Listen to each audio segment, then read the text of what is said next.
cathédrale Notre-Dame du Rosaire du Bon Pasteur.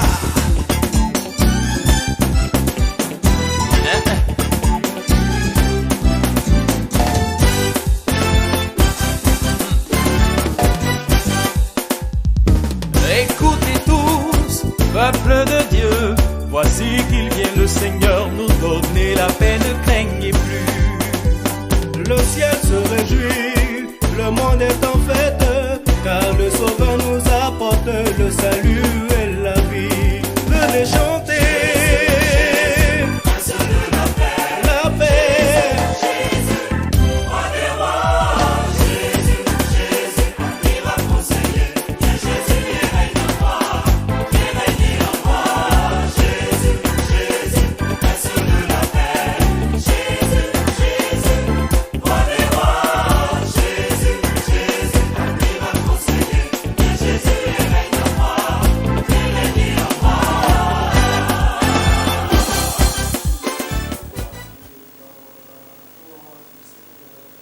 Soyez toujours dans la joie, le Seigneur est parmi nous. Soyez dans la joie. Nous voici rassemblés au nom du Père et du Fils et du Saint-Esprit. Amen. Le Seigneur soit avec vous. Et avec votre esprit. Réjouissez-vous avec Jérusalem, exultez à cause d'elle, vous tous qui l'aimez. Avec elle, soyez pleins d'allégresse, vous tous qui portiez son deuil. Ainsi, vous serez nourris et rassasiés de l'abondance de sa joie. Frères et sœurs bien-aimés du Seigneur, en ce 4e dimanche du temps de Carême, l'Église nous invite à être dans la joie, malgré la situation que nous connaissons. Confions au Seigneur notre joie et demandons-lui de poser sa main puissante sur le monde et surtout de nous débarrasser de cette maladie, de cette pandémie. En union avec nos frères et sœurs qui n'ont pu participer, venir à cette célébration, nous allons nous reconnaître pécheurs et du fond du cœur demander sincèrement pardon au Seigneur pour tous nos péchés personnels, nos péchés communautaires. Je confesse à Dieu Tout-Puissant que j'ai péché en pensée, en parole, par action et par omission. Oui, j'ai vraiment péché. C'est pourquoi je supplie la Vierge Marie, les anges et tous les saints, et vous aussi mes frères, de prier pour moi le Seigneur notre Dieu. Que Dieu Tout-Puissant nous fasse miséricorde, qu'il nous pardonne nos péchés et nous conduise à la vie éternelle. Amen. Seigneur, prends pitié. Ô Christ, prends pitié. Ô Christ, prends pitié. Seigneur, prends pitié. Seigneur, prends pitié. Prions le Seigneur. Dieu qui a réconcilié avec toi toute l'humanité, en lui donnant ton propre Fils, augmente la foi du peuple chrétien pour qu'il se hâte avec amour au-devant des fêtes pascales qui approchent. Par Jésus-Christ, ton Fils, notre Seigneur et notre Dieu, qui règne avec toi et le Saint-Esprit, maintenant et pour les siècles des siècles.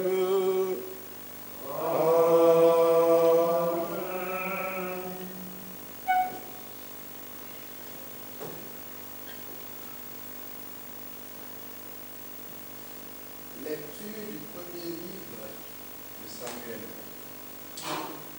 En ce jour-là, le Seigneur dit à Samuel, prends une corde que tu rempliras d'huile et pars. Je t'envoie auprès de Jessé de Bethléem, car j'ai vu parmi ses fils mon roi. Lorsqu'ils arrivèrent et que Samuel aperçut Élia, il se dit, sûrement c'est lui le Messie, lui qui recevra l'onction du Seigneur. Mais le Seigneur dit à Samuel, ne considère pas son apparence ni sa haute taille, car je l'ai écarté. Dieu ne regarde pas comme les hommes. Les hommes regardent l'apparence, mais le Seigneur regarde le cœur. Jessé présenta ainsi à Samuel 7 fils, et Samuel lui dit, « Le Seigneur n'a choisi aucun de ceux-là. » Alors Samuel dit à Jessé, « N'as-tu pas d'autres garçons ?» Jessé répondit, « Il reste encore le plus jeune. Il est en train de garder le troupeau. » Alors Samuel dit à Jessé, « Envoie-le chercher. Nous ne nous mettrons pas à table tant qu'il ne sera pas arrivé. » Jessé le fit donc venir. Le garçon était roux, il avait de beaux yeux, il était beau. Le Seigneur dit alors, « Lève-toi, donne-lui l'onction, c'est lui. » Samuel prit la corne pleine d'huile et lui donna l'onction au milieu de ses frères. L'Esprit du Seigneur s'empara de David à partir de ce jour-là. Parole du Seigneur. Nous rendons grâce à Dieu. Le Seigneur est mon berger, rien ne saurait me manquer. Le Seigneur est mon berger, rien ne saurait me manquer. Le Seigneur est mon berger, je ne manque de rien. Sur les prés d'herbes fraîches, il me fait reposer. Il me mène vers les eaux tranquilles et me fait revivre. Il me conduit par le juste chemin pour l'honneur de son nom. Si je traverse les ravins de la mort, je ne crains aucun mal, car tu es avec moi, ton bâton me guide et me rassure. Tu prépares la table pour moi devant mes ennemis. Tu répands le parfum sur ma tête, ma coupe est débordante. Grâce et bonheur m'accompagnent tous les jours de ma vie. J'habiterai la maison du Seigneur pour la durée de mes jours. Le Seigneur est mon berger, rien ne saurait me manquer. Lecture de la lettre de Saint Paul apôtre aux Éphésiens. Frères, autrefois vous étiez ténèbres, maintenant, dans le Seigneur, vous êtes lumière. Conduisez-vous comme des enfants de lumière. Or, la lumière a pour fruit tout ce qui est bonté, justice et vérité, et sachez reconnaître ce qui est capable de plaire au Seigneur. Ne prenez aucune part aux activités des ténèbres. Elles ne produisent rien de bon. Démasquez-les plutôt. Ce que ces gens-là font en cachette, on a honte même d'en parler. Mais tout ce qui est démasqué est rendu manifeste par la lumière. Et tout ce qui devient manifeste est lumière. C'est pourquoi l'on dit, réveille-toi, ô toi qui dors, relève-toi d'entre les morts, et le Christ t'illuminera. Parole du Seigneur. Nous rendons grâce à Dieu. Ta parole, Seigneur, est vérité et ta loi délivrance. Moi, je suis la lumière du monde, dit le Seigneur. Celui qui me suit aura la lumière de la vie. Ta parole, Seigneur, est vérité et ta loi délivrance. Le Seigneur soit avec vous. Et avec votre esprit, Évangile de Jésus-Christ selon Saint Jean. gloire à toi, Seigneur. En ce temps-là, en sortant du temple, Jésus vit sur son passage un homme aveugle de naissance. Ses disciples l'interrogeaient, « Rabbi, qui a péché, lui ou ses parents, pour qu'il soit né aveugle ?» Jésus répondit, « Ni lui, ni ses parents n'ont péché, mais c'était pour que les œuvres de Dieu se manifestent en lui. Il nous faut travailler aux œuvres de celui qui m'a envoyé, tant qu'il fait jour. la nuit vient où personne ne pourra plus y travailler. Aussi longtemps que je suis dans le monde, je suis la lumière du monde. Cela dit, il cracha à terre, et avec la salive, il fit de la boue, puis il appliqua la boue sur les yeux de l'aveugle, et il lui dit, va te laver à la piscine de Siloé. Ce nom se traduit envoyé. L'aveugle y alla donc, et il se lava. Quand il revint, il voyait. Ses voisins et ceux qui l'avaient observé auparavant, car il était mendiant, dit alors, n'est-ce pas celui qui se tenait là pour mendier? Les uns disaient, c'est lui. Les autres disaient, pas du tout, c'est quelqu'un qui lui ressemble. Mais lui disait, c'est bien moi. Et on lui demandait, alors, comment tes yeux se sont-ils ouverts? Il répondit, l'homme qu'on appelle Jésus a fait de la boue, il me l'a appliqué sur les yeux et il m'a dit, va à Siloé et lave-toi. J'y suis donc allé et je me suis lavé. Alors j'ai vu. Il lui dit, Élie, où est-il? Il répondit, je ne sais pas. On l'amène au pharisien, lui, l'ancien aveugle. Or, c'était un jour de sabbat que Jésus avait fait de la boue et lui avait ouvert les yeux. À leur tour, les pharisiens lui demandaient comment il pouvait voir. Il leur répondit, il m'a mis de la boue sur les yeux, je me suis lavé et je vois.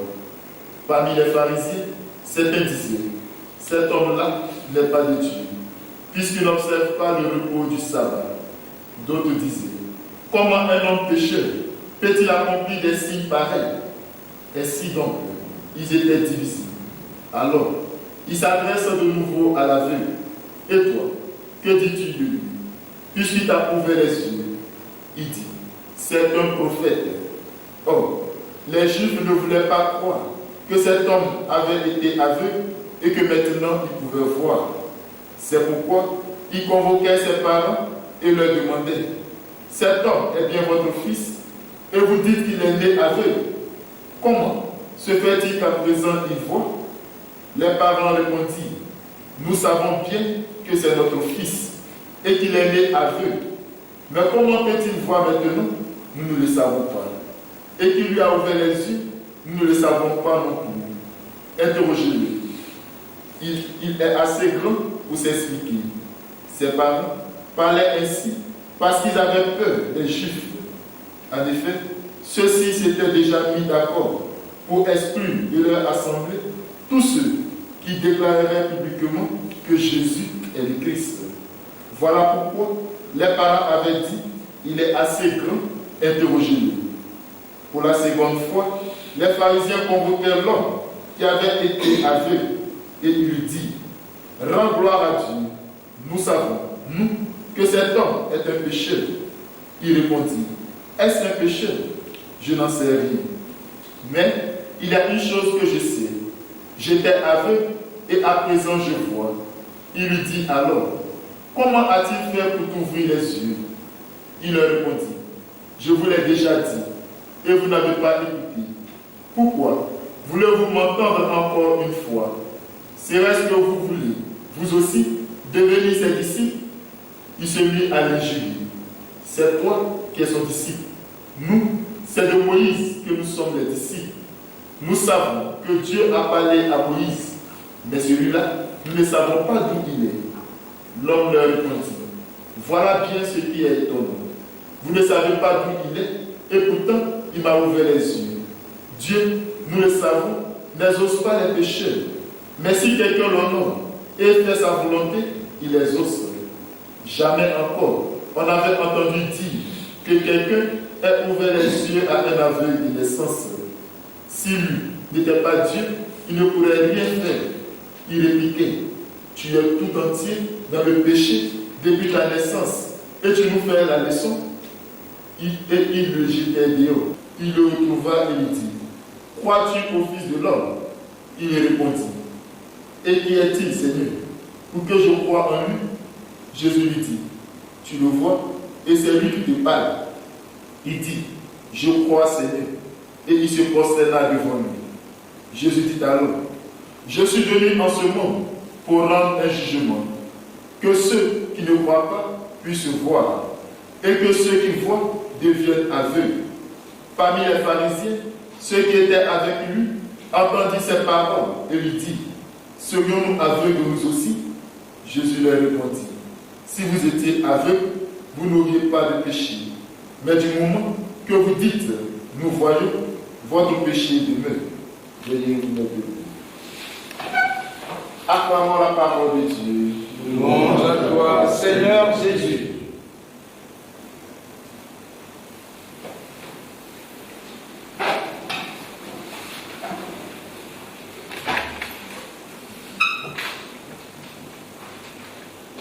Très chers paroissiens et paroissiennes du bon pasteur, chers frères et sœurs en Christ, bien-aimés du Seigneur, que la paix qui vient de Dieu repose en vous, dans vos familles, dans notre pays, dans le monde entier, actuellement ballotté et déboussolé par la maladie due au coronavirus.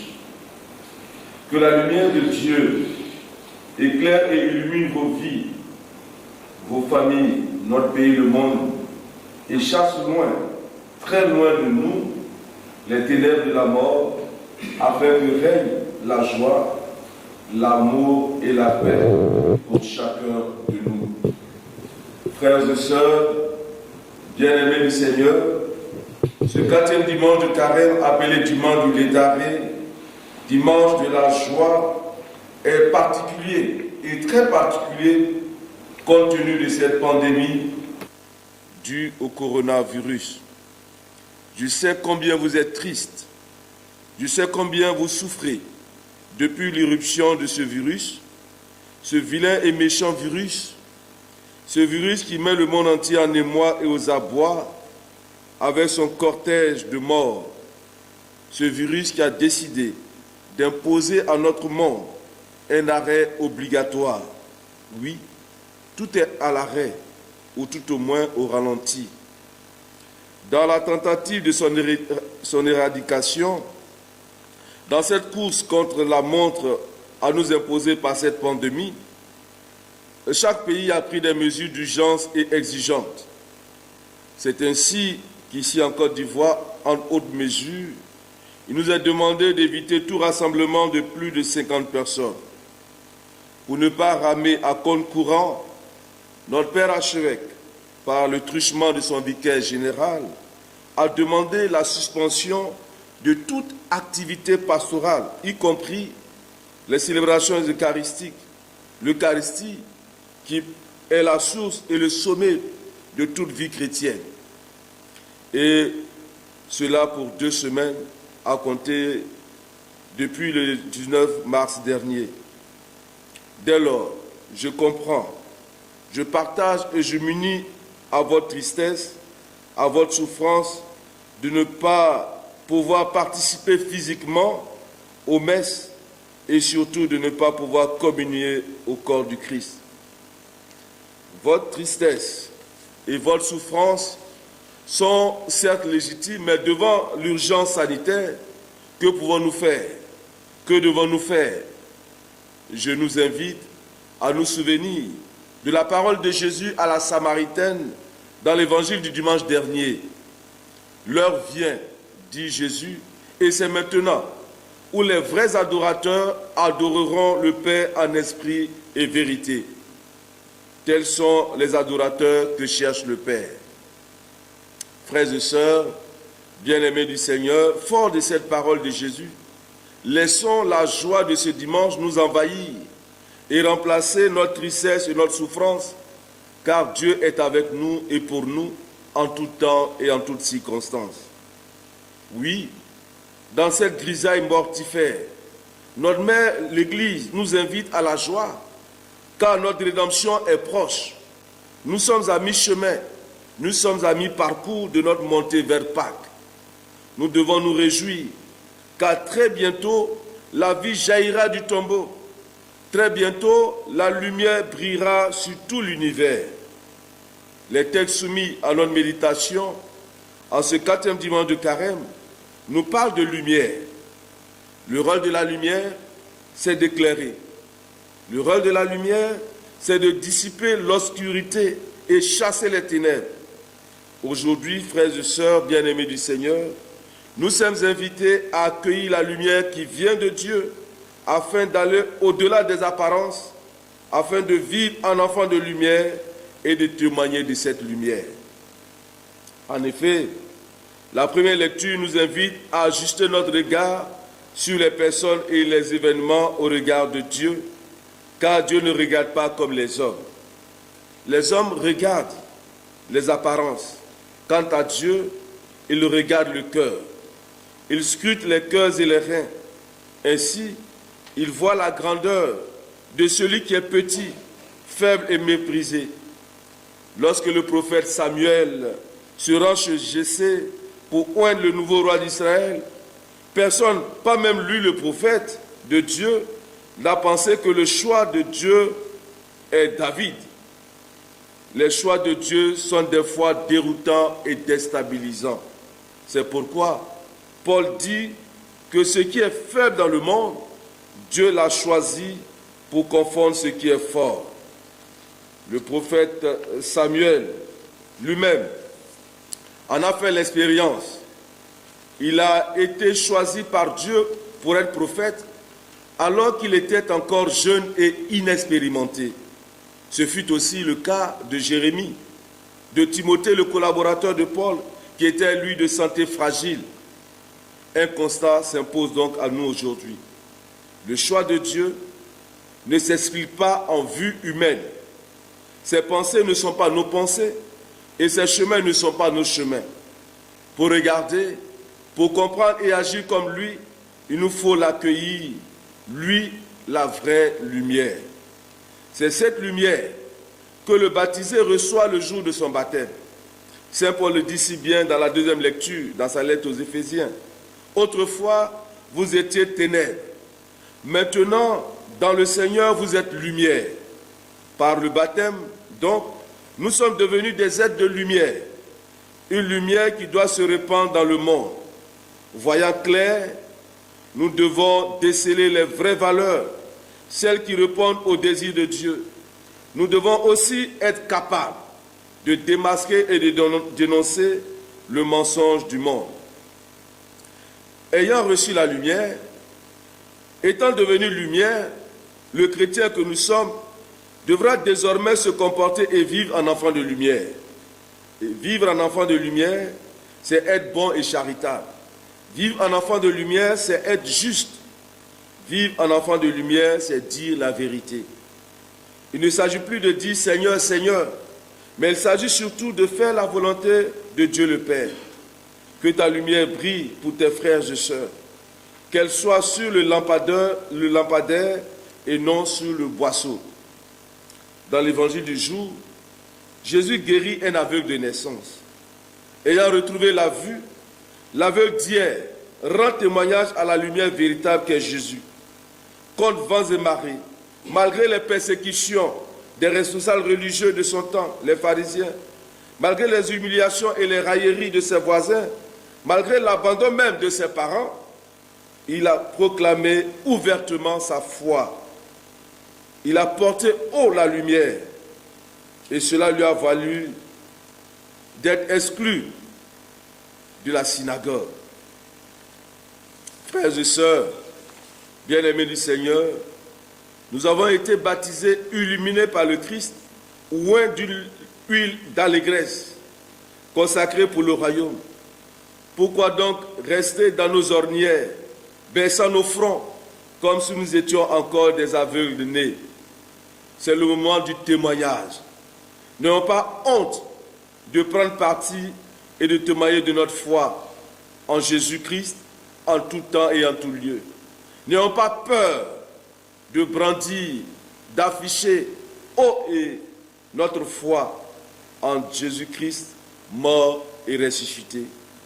Que la lumière se diffuse à travers nos actes et nos paroles dans le quotidien de nos existences. Notre prière silencieuse peut même être source de lumière pour qui en a besoin. Et aujourd'hui, nous en faisons l'expérience. Que chacun de sa maison, du lieu où il est, puisse, dans le silence de son cœur, prier afin que la lumière brille. La lumière brille pour le monde entier. Frères et sœurs, bien-aimés du Seigneur, soyons forts.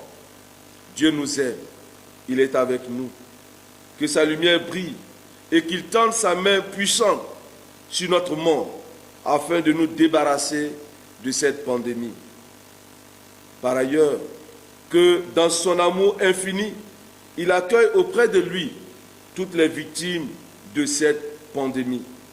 N'oublions pas de prier aussi pour tous les personnels soignants qui jour et nuit se dévouent corps et âme pour soulager, soigner et guérir les personnes malades et infectées. Que la célébration de cette Eucharistie apporte grâce, paix, joie à chacun de nous et que le Seigneur nous guide toujours car il est au contrôle de nos vies. Sachons-le, frères et sœurs, et retenons que Dieu fait grâce et qu'il nous aime. Que son amour soit toujours sur nous, maintenant pour les siècles des siècles. Amen. Frères et sœurs bien-aimés du Seigneur, nous allons réaffirmer notre foi en Dieu qui est Père, Fils et Saint-Esprit. Je crois en un seul Dieu, Père puissant, Créateur du ciel et de la terre. Je crois dans notre Seigneur, Jésus-Christ, le Fils unique de Dieu, né du Père avant tous les siècles. Il est Dieu, né de Dieu, lumière, né de la lumière, vrai Dieu, né du vrai Dieu, engendré, non pas créé, de même nature que le Père, et par lui tout a été fait. Pour nous les hommes et pour notre salut, il descendit du ciel. Par l'Esprit Saint, il a pris chair de la Vierge Marie et s'est fait homme. Crucifié pour nous sous Ponce Pilate, il souffrit sa passion et fut mis au tombeau. Il ressuscita le troisième jour, conformément aux Écritures, et il monta au ciel. Il est assis à la droite du Père. Il reviendra dans la gloire pour juger les vivants et les morts, et son règne n'aura pas de fin. Je crois en l'Esprit Saint, qui est Seigneur et qui donne la vie. Il possède du Père et du Fils. Avec le Père et le Fils, il reçoit même adoration et même gloire. Il a parlé par les prophètes. Je crois en l'Église, une, sainte, catholique et apostolique. Je reconnais un seul baptême pour le pardon des péchés.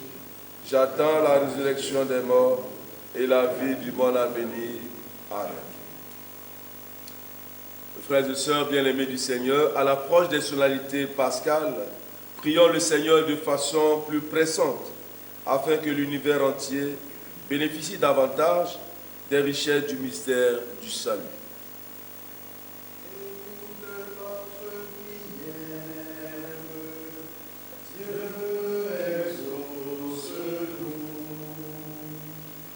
Oh, viens vite à mon aide, viens à mon secours, ô Seigneur Jésus.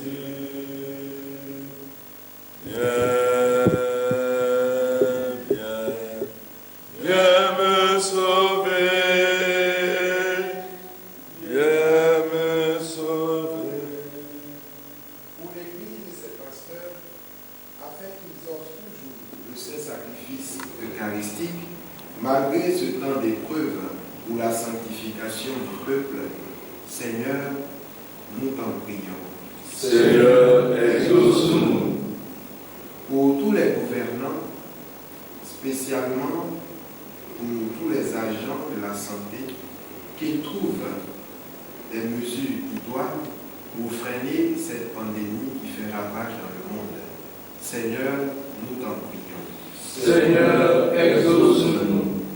Pour tous les malades du monde entier, spécialement ceux atteints de la maladie à coronavirus. Seigneur, toi le médecin par excellence, Accorde-leur le réconfort et la santé, nous t'en prions. Seigneur, exauce-nous. Pour tous les chrétiens du monde, que la joie de ta présence nous envahisse toujours et que ta lumière nous éclaire en ce monde rempli de ténèbres. Seigneur, nous t'en prions. Seigneur, exauce-nous. Écoute notre prière, Dieu exauce-nous. Reviens vite à mon aide, viens à mon secours, ô Seigneur Jésus.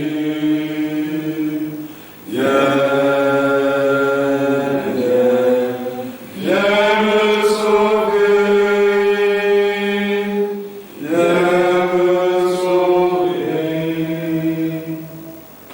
Seigneur, viens au secours de ton peuple, de notre monde qui espère en ta miséricorde.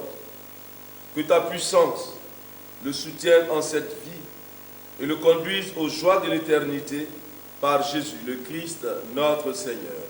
Amen.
Prions ensemble d'offrir le sacrifice de toute l'Église. Seigneur, nous te présentons dans la joie le sacrifice qui sauve notre vie. Nous te prions humblement. Accorde-nous de le célébrer avec respect et de savoir l'offrir pour le salut du monde. Par Jésus le Christ, notre Seigneur. Amen. Le Seigneur soit avec vous. Élevons notre cœur.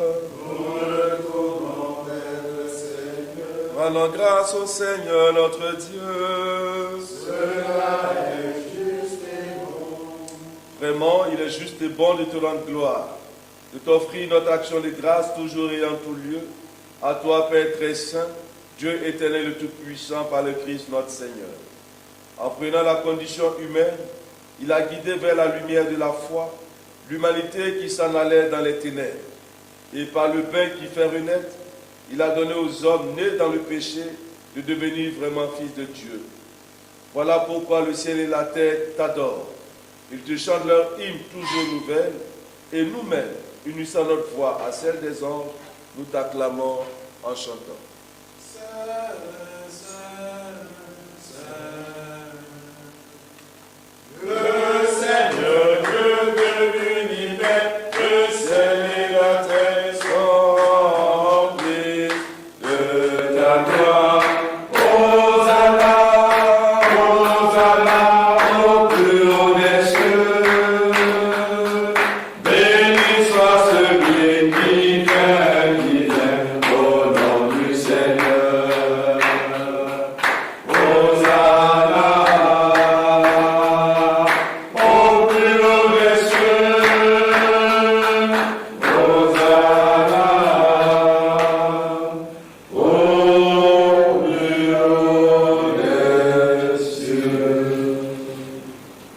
Père vraiment saint, toi qui es la source de toute sainteté, nous voici rassemblés devant toi et dans la communion de toute l'Église, en ce premier jour de la semaine, nous célébrons le jour où le Christ est ressuscité d'entre les morts. Par lui que tu as élevé à ta droite, Dieu notre Père, nous te prions. Sanctifie ces offrandes en répandant sur elles ton esprit, qu'elles deviennent pour nous le corps et le sang de Jésus, le Christ, notre Seigneur. Au moment d'être livré et d'entrer librement dans sa passion, il prit le pain, il rendit grâce, il le rompit et le donna à ses disciples en disant, « Prenez et mangez-en tous, ceci est mon corps livré pour vous. »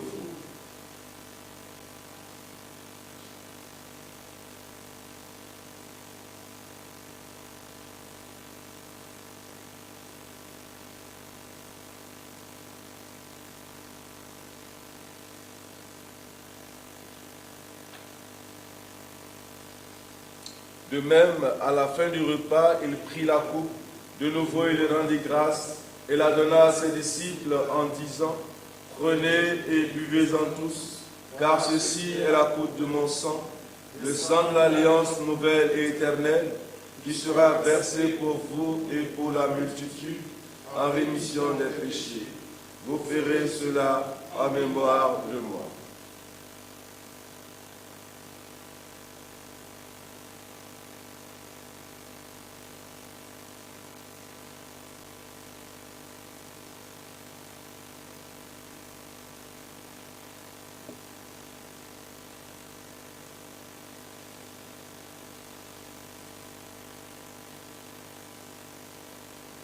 Proclamons le mystère de la foi.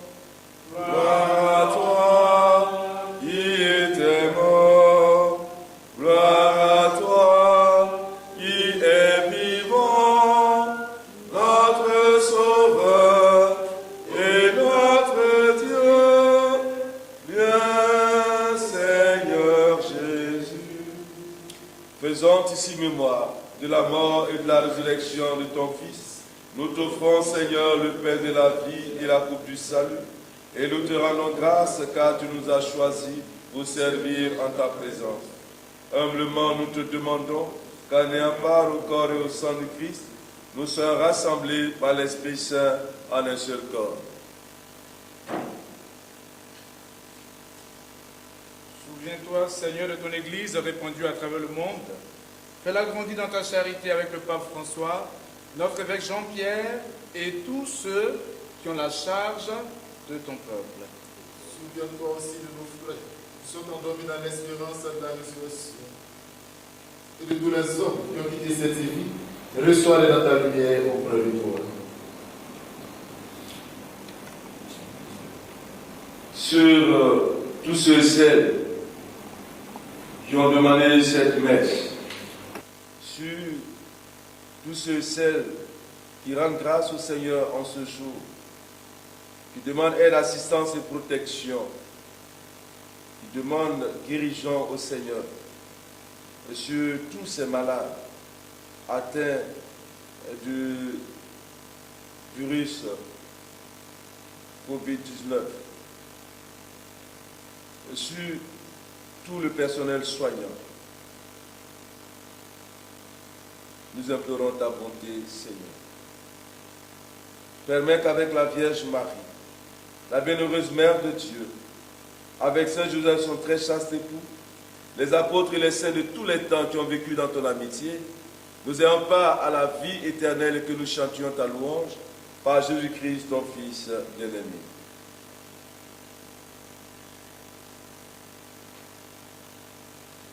Par lui, avec lui et en lui, à toi, Dieu le Père Tout-Puissant, dans l'unité du Saint-Esprit, tout honneur et toute gloire pour les siècles des siècles.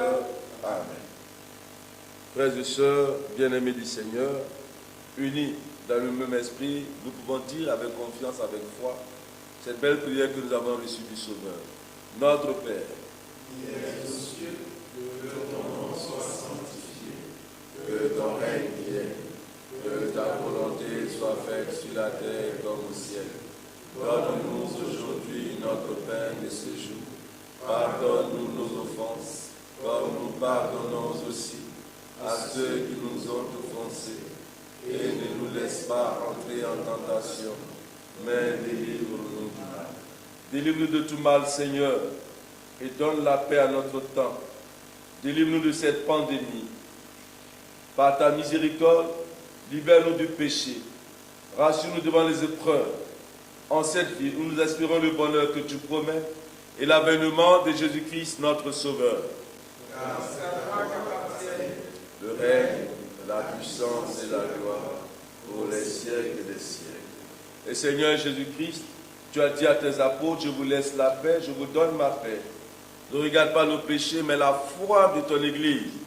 Pour que ta volonté s'accomplisse, donne-lui toujours cette paix et conduis-la vers l'unité parfaite, toi qui règnes pour les siècles des siècles. Amen. Que la paix du Seigneur soit toujours avec vous. Et avec votre esprit. Frères et sœurs, dans la charité de Christ, donnons-nous la paix.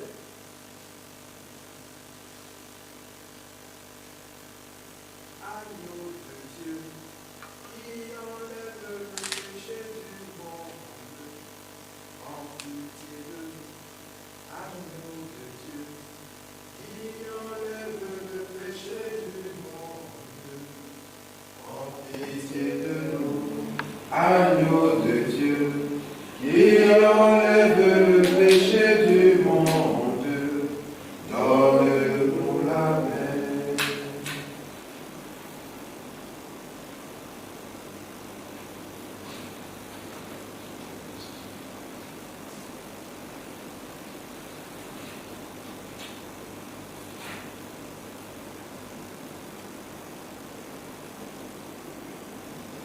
Le Seigneur a mis la boue sur mes yeux, je me suis lavé et maintenant je vois et je crois.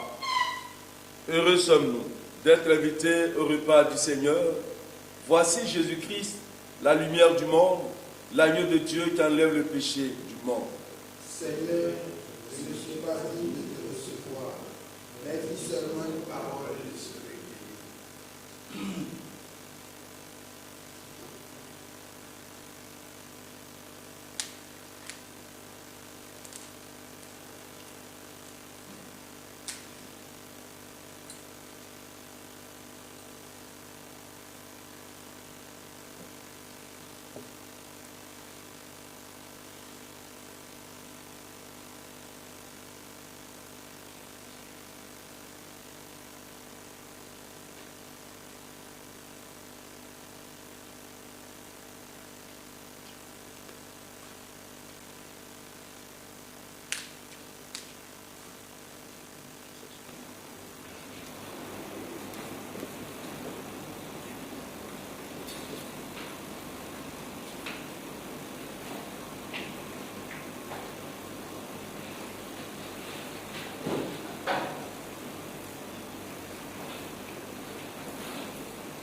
par la clarté de ta grâce, afin que toutes nos pensées soient dignes de toi et notre amour de plus en plus sincère. Par Jésus le Christ, notre Seigneur. Chers frères et sœurs, chers paroissiens et paroissiennes, bien-aimés du Seigneur, nous sommes au terme de notre célébration eucharistique de ce jour et nous croyons que le Christ a vaincu la mort et avec lui, nous vaincrons cette pandémie. Paix, joie dans vos cœurs et que l'amour de Dieu règne toujours et partout. Le Seigneur soit avec vous. Et avec votre esprit. Que Dieu Tout-Puissant vous bénisse, le Père, le Fils et le Saint-Esprit. Amen. Allez dans la paix et dans l'amour du Christ. Bonne journée dominicale à toutes et à tous.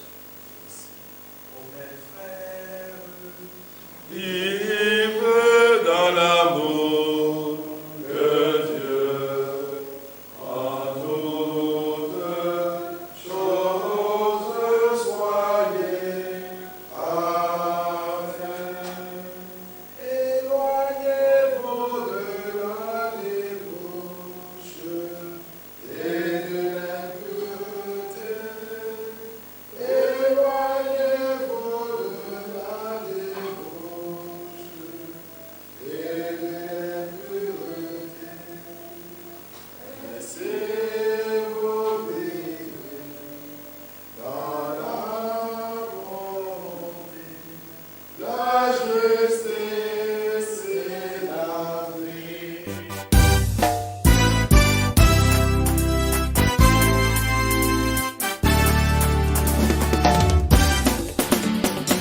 On lève les mouchoirs.